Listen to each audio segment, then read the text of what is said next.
d'un soutien politique résolu de la France à la transition démocratique en Tunisie, et un soutien qui se traduit dans les actes. Des engagements ont été pris dans des domaines variés. Vous trouverez d'ailleurs des informations détaillées sur l'ensemble des domaines couverts par notre coopération dans le dossier de presse qui vous a été remis.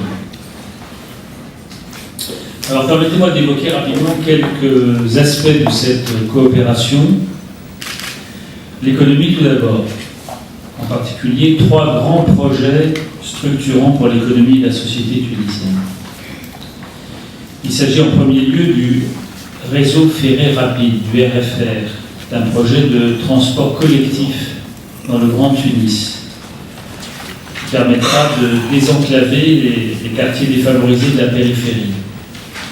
À terme, les 5 lignes du RFR devraient transporter 600 000 passagers par jour sur 86 km de réseau. Alors la France apporte une contribution à ce projet pour l'acquisition du matériel roulant. Elle participe en outre à travers l'Agence française de développement, l'AFD, au financement des 2 premières lignes qui sont actuellement en construction.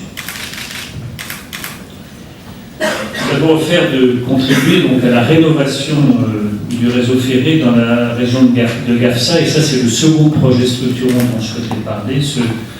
C'est un chantier qui permettra d'accroître de manière significative la capacité de la voie ferrée qui achemine le phosphate à partir de Gafsa vers les lieux de transformation et d'exportation.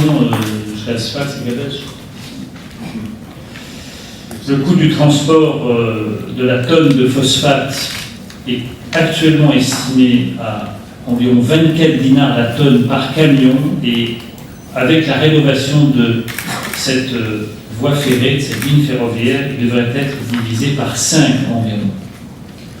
Donc on voit évidemment tout l'intérêt qu'il y a à rénover ce réseau ferré.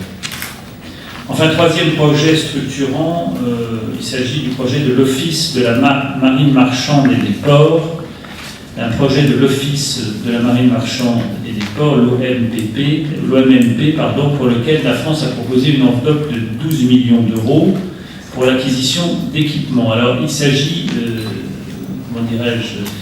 en l'occurrence, ce projet concerne les 3 principaux ports tunisiens de Bizerte, Radès et La Goulette.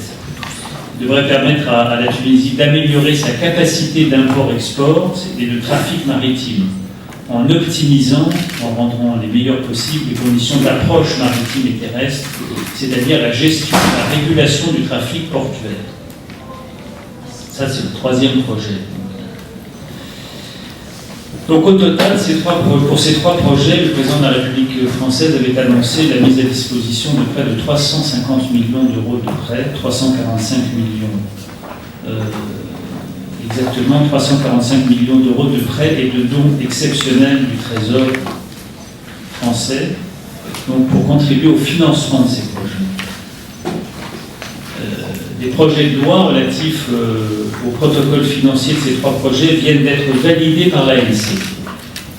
C'est une étape importante qui a été franchie et qui va permettre d'accélérer la mise en œuvre de ces projets.